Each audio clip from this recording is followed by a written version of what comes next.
All right, it's time to WarDawg TV. Let's get it, baby. We mad. Here we go. Here we go. Let's go to war.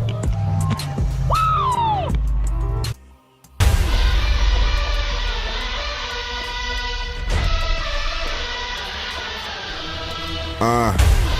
Game on the line in the fourth, running up and down the court. I kill him, I do it for sport. Crunch time, when it's crunch time, I'm always gonna put in the work.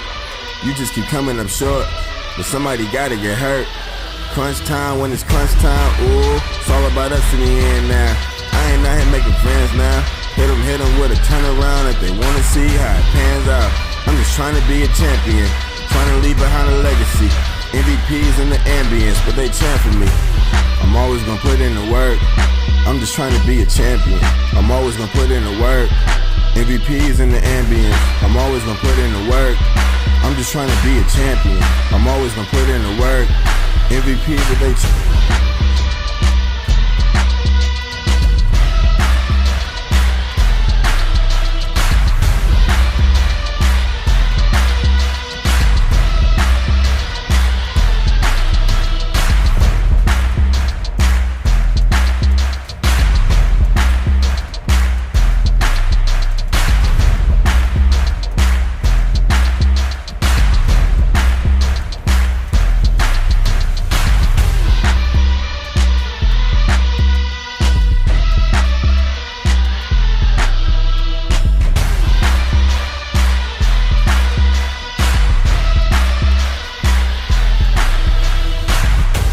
I'm always gonna put in the work.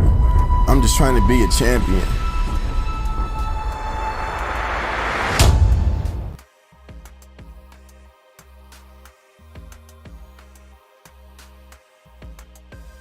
Oh, brother, please let us know for last thoughts, our listeners live and on podcast. All right, we know that I do joke quite often about my attempted escapes from the psych ward, but in all seriousness, the psych ward gang is seriously my idea of representing the military. Representing mental health in the military community. So if you happen to run into any type of mental health crisis or emergency, do not be ashamed nor afraid to dial 988, press option 1. Again, just as I had to do when I was in a moment of crisis, do not be ashamed nor afraid to dial the digits 988, then press option 1 if you find yourself in a similar mental health crisis. Hello, and welcome to the WarDawg Trail. This is episode 64. I am your host, Sergeant WarDawg. Today, I have someone that is known in the 2A community, brought to the show to give us some insight on what he has going on in the world of a 2A gun influencer. All right, but before we bring him on, let's talk about the sponsors and announcements. Okay, disabled veterans.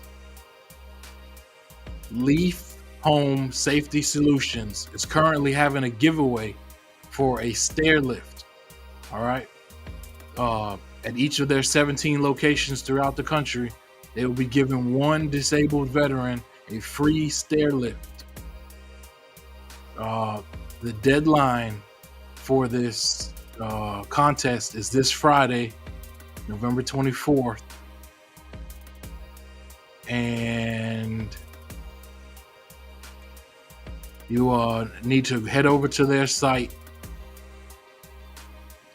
You need to head over to this website that's listed below in order to be able to enter the contest and possibly win yourself a free stair lift, a free comfort stair lift. Again, that is from Leaf Home Safety Solutions. Wish you all the best of luck. Salute. Next, Reaper Apparel Co. Now, you can use my code, Sergeant WarDawg TV, and get 10% off your entire order from Reaper Apparel Co. And finally, First Form Outdoors. And remember, First Form is a fitness supplement company. So if you need any extra energy for your outdoor activities, such as hunting, camping, fishing, or shooting, be sure to turn to First Form for your energy supplement needs. All right, without further ado, I bring to you the one, the only, Pew Culture. Welcome to the show, boss. Thank you. Pleasure to be here. Yeah. Now, I have to start off the show by letting everyone know that Pew Culture is a Navy veteran, all right? And his particular job in the Navy was a corpsman, all right? And corpsmen are basically like medics for the Marines. So with me being a Marine and with Pew Culture being a Navy corpsman, hey, you got no better connection and team up than you could ever imagine, all right? Marines depend on corpsmen like Pew Culture to survive. So the fact that I'm able to talk to one here right now with you is all more, makes everything that much more glorious and superb. All right. Now, if you don't mind, start us off, Pew Culture. Let us know about your military background. Yeah, man. So I spent over a decade in the United States Navy. So funny enough, it's my military experience also linked to my American experience because my first day in the United States was boot camp. So I came in. Okay. I came into the U.S. On a path to citizenship program. So basically, you enlist from overseas into the military, and then you are granted U.S. citizenship and that kind of stuff. So, I came in as a Navy corpsman. Did Corps school in Great Lakes back when that was done there. Now it's done in San Antonio. Had some pretty cool moments, some pretty disturbing moments as well in the military. It was, so we went down to Haiti, for example, after the earthquake, right? Oh yeah, I remember that. That was a serious mass casualty event. I think that for me, was a very, I guess, trying time because there were so many bodies, man. It was definitely one of the more mentally trying times. You know what I'm saying?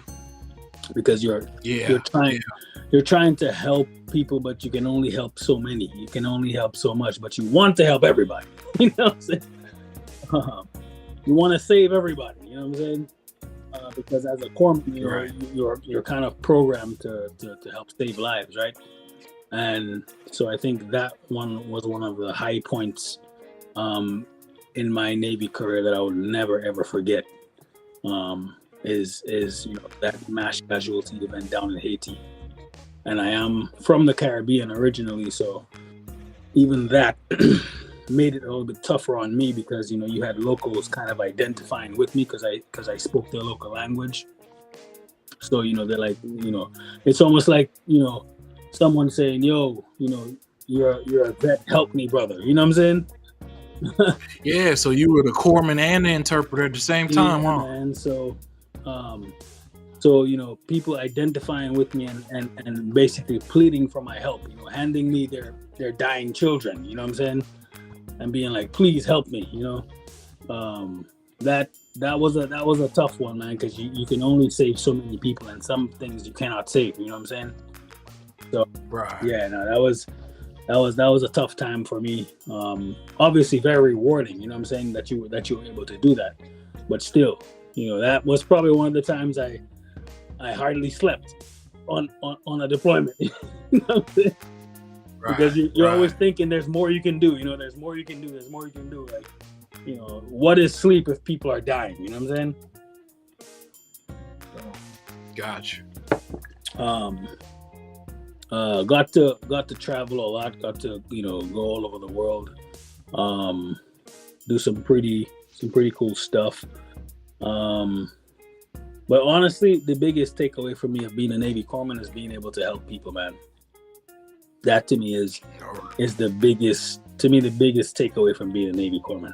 And if I had to do it again, I would go right back to being a Navy corpsman. All right. That's what's up. That's what's up. I want to salute you for the sacrifice you made going through the program, the citizenship program. Yes, sir. Thank you. Definitely. That took a lot. That was done all on the strength of you, all on your back. Off the, every step you took, every day that you worked, you did that on your own. And if I could say one thing about being a Navy corpsman, man, is that, in a lot of jobs in the military, some people question their purpose, right? Whether you're a door kicker or whatever, a lot of people question their purpose. But when you save lives, bro, like no one can, like you will never doubt that you did good. You know what I'm saying? Like, even if no matter how you spin it, sometimes, you question whether, the overall mission had good intent, right? However, your personal mission as what you did, where you fit in the puzzle, you will never question that shit. Am I able to say shit? Yo, you good, bro? You good? You're good. You will never question that, man. That's one thing I can say about being a corpsman, bro. You will never question that you are a force for good in the world. You know what I'm saying? That's one thing that will always stay with you is, because when you look at some of your brothers who, if it wasn't for you, they wouldn't be here. Even if you guys are no longer in the military, that bond is for life. You know what I'm saying? Right on. So, just meeting up with friends who served with me before, and sitting at the dinner table, and even their wives who were not their wives back then, coming to the realization that you were the person who saved her husband's life back in the day that you hear stories about. You know what I'm saying? Like, you're sitting at the table, and then it hits her, and she's like, "Wait, you're the one who saved his life." And exactly. It's like, obviously touchy subjects and stuff, but those things, will always, you'll never regret those things. You know what I'm saying? Right on. I know a lot of service members, because of things they were put through, sometimes question, their purpose, when they have time to sit and think about it. You know what I'm saying? Because a lot of times we get the moments to sit. In the moment, you can't think. You know what I'm saying? But when you get to sit down and think about the overall of what happened while you were serving, a lot of guys question, themselves. I think with us though, because of the unique position that we're in, there's nothing but pride that comes from that. So. All right. Now, if you don't mind, walk us into how you started to become involved in the 2A community after your military service. So, it wasn't intentional. It wasn't intentional. When I was active duty, I spent a lot of time on gun ranges. So I used to be the main medic for weapons quals.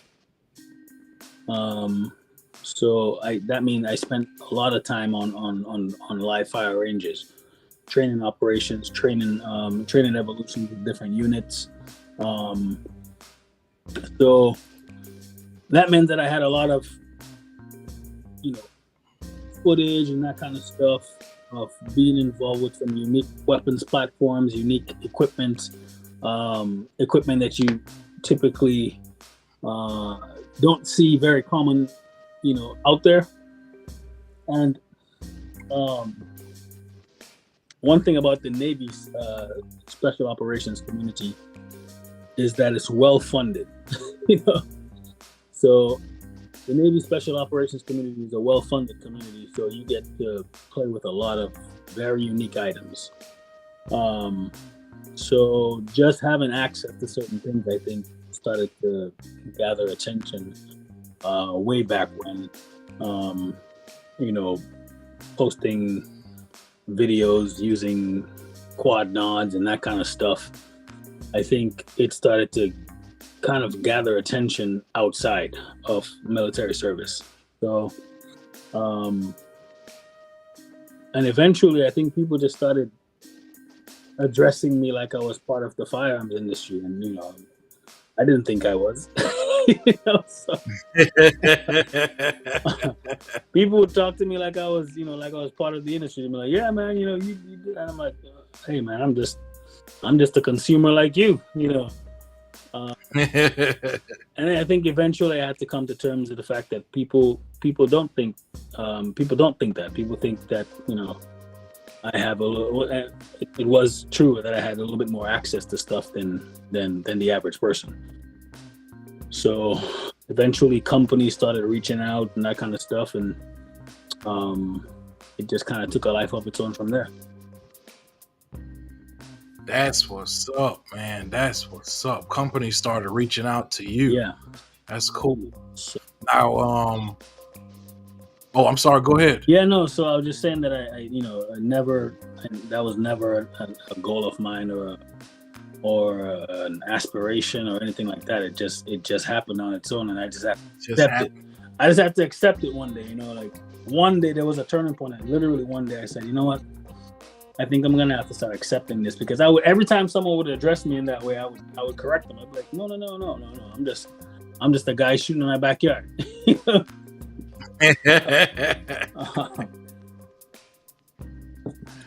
And then people would ask me back then, hey man, what do you do, military wise or whatever? Because I was still in the military, and I'd be like, I'm just a Navy corpsman, and they're like, nah, there's more to that story. So,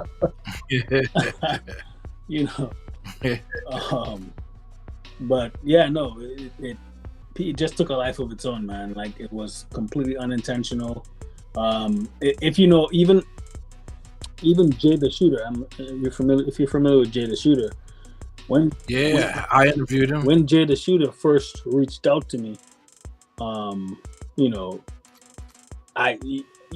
if you ask Jay, I was still in that mode where I was like, nah, I'm good, bro. I'm just a regular person, doing, just doing my thing. I'm not an influencer. I'm not none of that shit. You know what I'm saying? So, and Jay was like, nah, I don't think so, bro. You know what I'm saying?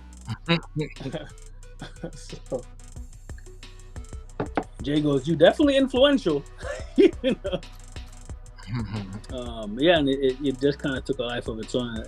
Eventually, I think one of the things, again, tying back to being a corpsman, is that when I started going out to places, because before I didn't really interact with the outside community, it was just me and my niche group of individuals doing our thing among ourselves.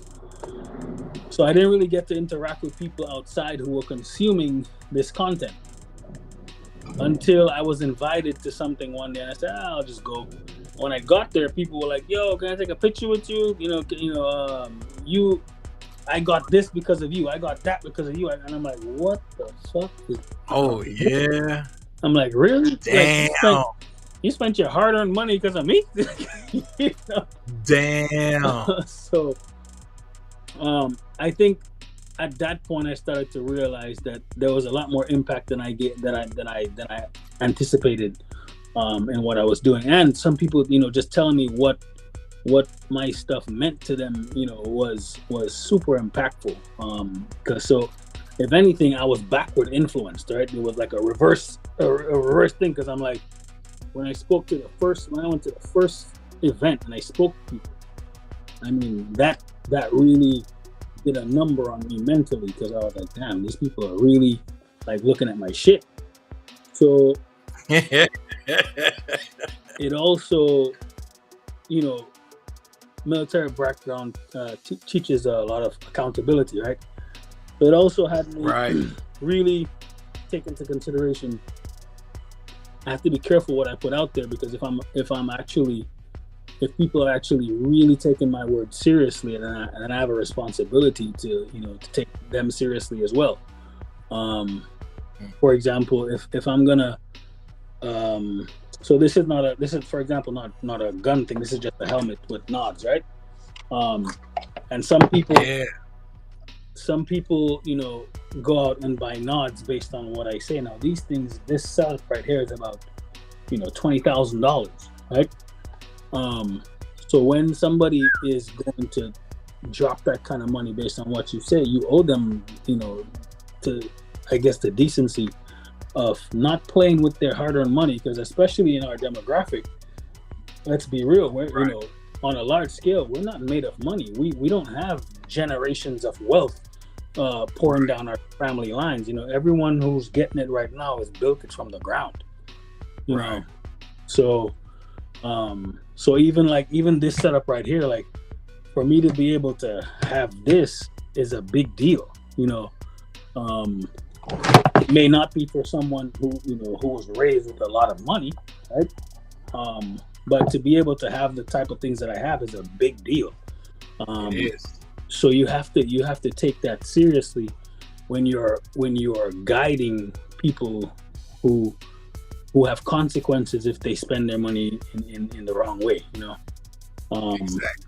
So that's one of the things that I took from that, is like, I really have to make sure that I put out stuff that is not going to misguide hardworking people, because for the large part, my audience is people who work their ass off to get what they have.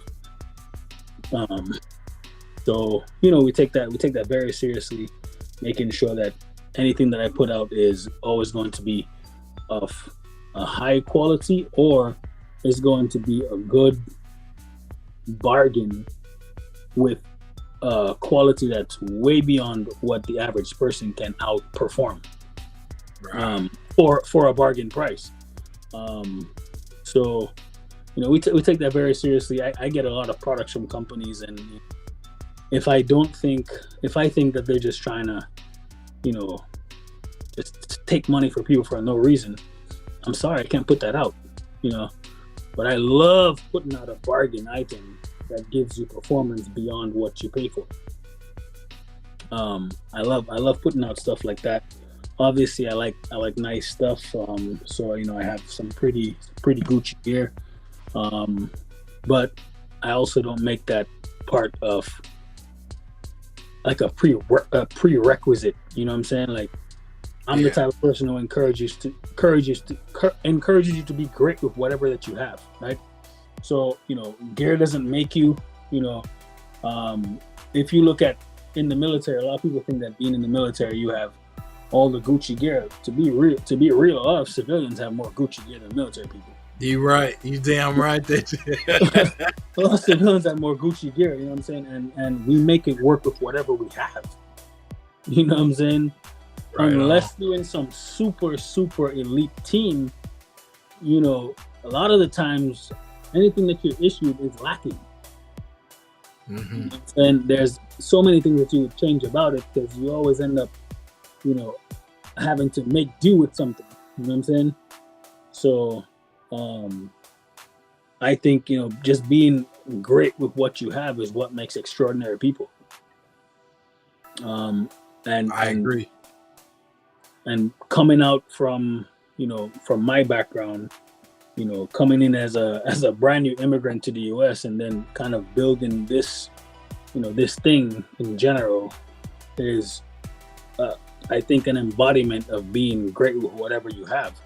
You know what I'm saying? Because I don't. You never see me trying to be anybody else or trying to have what anybody else has. I just have what I have, and I just do the best I can with it. You know what I'm saying? Right on. So, Right on. Yeah, man.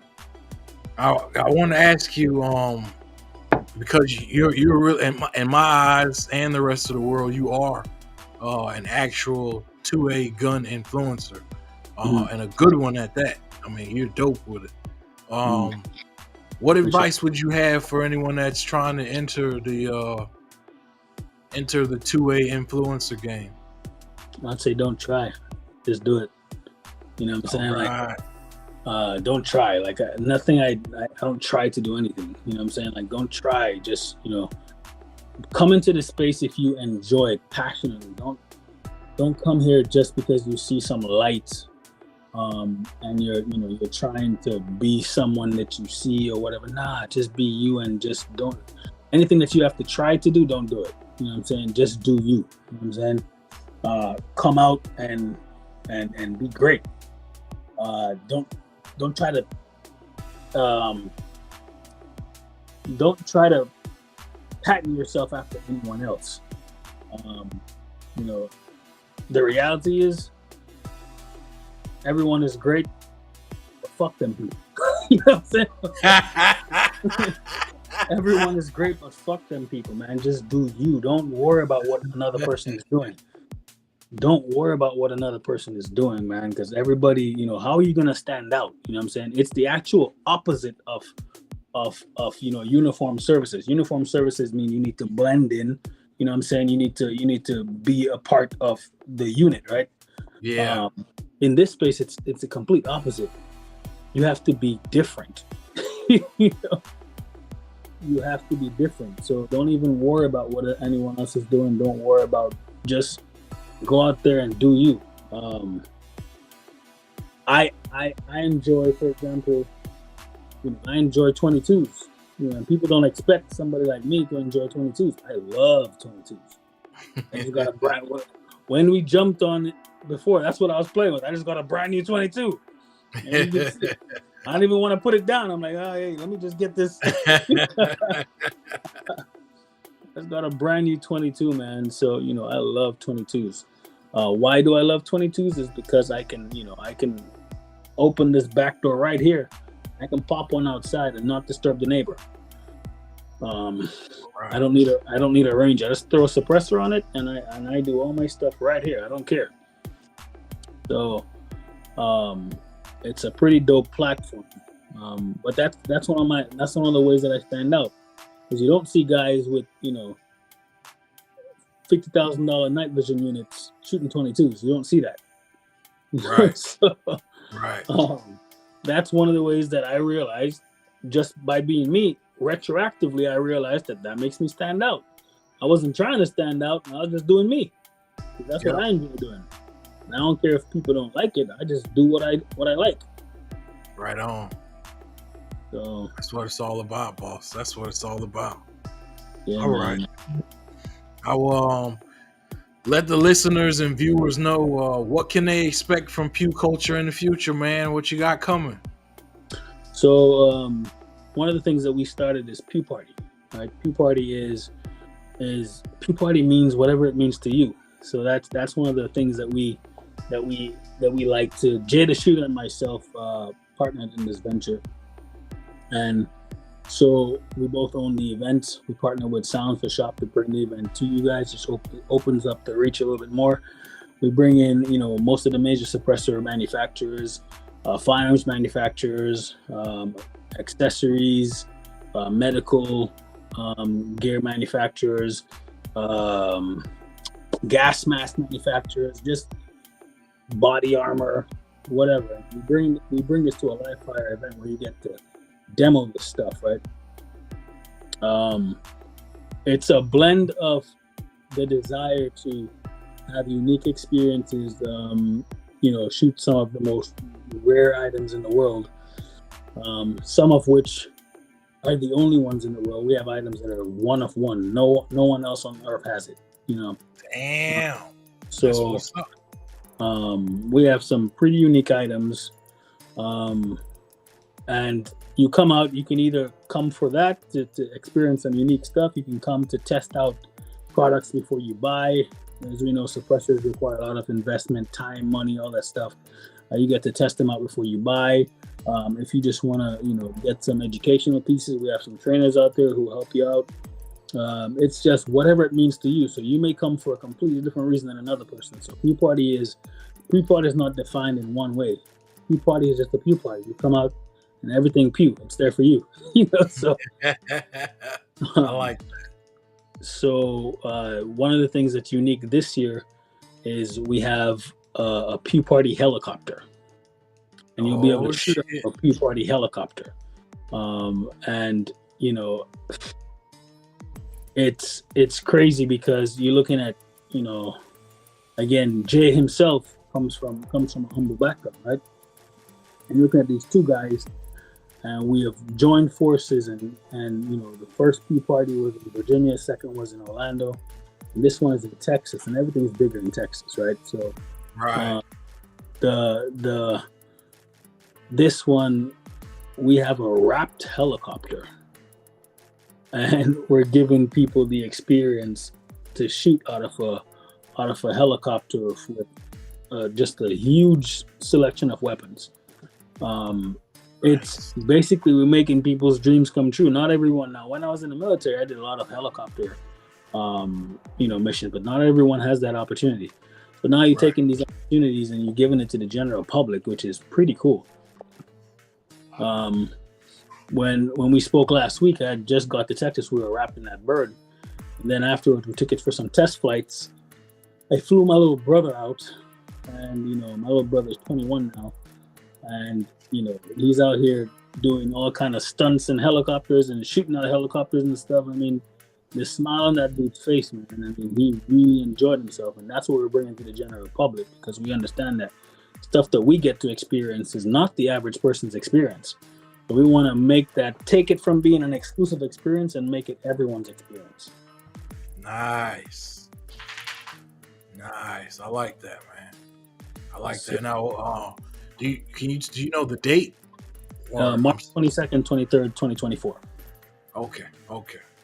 And so it's in DFW area, Waxahachie, Texas. I probably butchered that, but yeah. It's all good, man. All right. Now, how about can you give me your 3 favorite firearms across any category?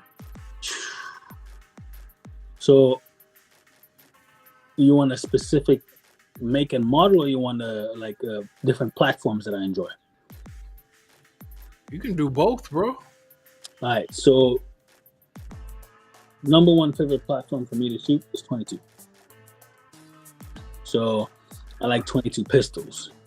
I love 22 pistols. 22 rifles as well. I love 22 rifles too. I think it stems from one, being a person who does a lot of conversions. I take people who never liked guns and get them into firearms. And 22 is one of the best platforms to do that with. Right. So 22. Yeah, so 22 rifles and pistols. I love those. Then I like subguns, so 9mm pistol caliber weapons. I have quite a few of those. I love those as well. Great conversion tool as well. And then the AR-15. I really love the AR-15. It's so modular. I can do a lot of stuff to it. If this wasn't YouTube and that kind of stuff, I'd just reach back here and show you some of them. But but I know, bro. I'm itching to see it myself. Yeah, but the AR-15 is pretty modular, man. You can't beat that. Funny enough, when I was overseas with foreign troops, joint missions and stuff, they would have stuff like the HKG-36, and for us, those are uniforms. You don't get to shoot those very often. But they were so excited to shoot our M4s, so I would bargain with them dudes, and I'd be like, yo, let's set up a range day. Y'all can shoot our M4s and we'll shoot your HKs. Nice. Um, so yeah, that's it. AR-15, the PCCs, and then 22s. Nice. Well, boss, I want to thank you so much, man. You opened my eyes to so much, and you spit so much game to everyone concerning the 2A industry, on being an influencer, and on the Pew Party, boss. I appreciate it. You taking the time out of your day to come on the WarDawg Trail. All right. Thank you. You have any last? Oh no, you know what? I'm sorry. Where can everyone find you online? So mainly, you're gonna find me on Instagram at Pew Culture, one word, PEW Culture. Mainly gonna find me on Instagram. I also do a lot of Facebook stuff, and I haven't really given a lot of attention to YouTube yet. It's just time management for me. I do have a small, everyone has a YouTube account if you watch YouTube. Yeah. But I haven't really transitioned it into a channel yet. For some reason, I already have like 12,000 subscribers on there, but but I haven't really done anything there at all. I don't even have one long form video, none of that stuff on there. So, eventually I'll start transitioning to YouTube, but I think Instagram is probably one of the better places to stay up to date on what's going on with me right now. All right, that's what's up. Ladies and gentlemen, this has been episode 64 of the WarDawg Trail podcast. We had Pew Culture on. Pew Culture is a Navy veteran, a 2A gun influencer, and a firearms enthusiast. And he really opened our eyes and spread the experience around of what it's like for him to be an actual 2A influencer after his military service. Boss, I can't thank you enough. Thank you for coming on the show. It's been dope. It's been live. I wish you nothing but the best, bro. And hopefully I get to I have some injuries from the war, so I've never been to any of the major gun shows, bro. Hopefully, you know what I'm saying, I am a little better. I'm about to start getting out more. So hopefully I'll be able to see you at one of the gun events, bro. Yeah, definitely. We hope to see you at Pew Party. Let's put you in a helicopter, man. Let's do it. Oh, hell yeah, man. Hey, say less, man. That's what's up. That's what's up. All right, brother. All right. Thank you for coming on the show. Have a good one, boss. Likewise.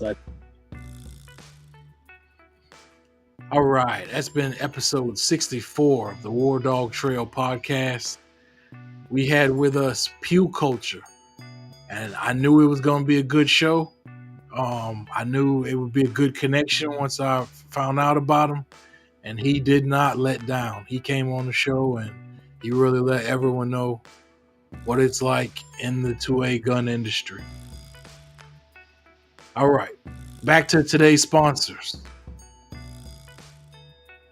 Remember, I let you know earlier that Leaf Home Safety Solutions is having a free stair lift giveaway. All right, it's happening between now and Friday, November 24th. You can use the website below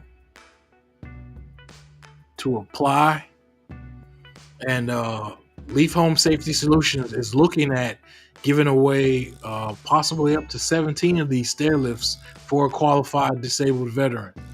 All right, in each of their 17 locations, they are looking to give away a stair lift to veterans in those areas. Next,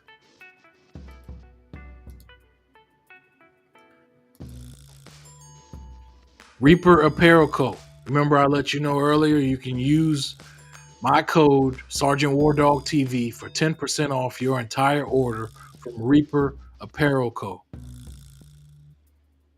And finally, give you a new one. Peace for Warriors. All right. If you happen to be a veteran that has lost his or her mission or purpose in life, consider becoming a volunteer around the world. All right. Peaceful Warriors is an organization that uses veterans that may be struggling with any mental health conditions and gives them a new purpose and a new mission in life by allowing them to go on and volunteer in countries around the world. Now, I will be joining them next March 2024, in the Philippines, when they will go to the Philippines to work on a school in a small village near the Subic Bay.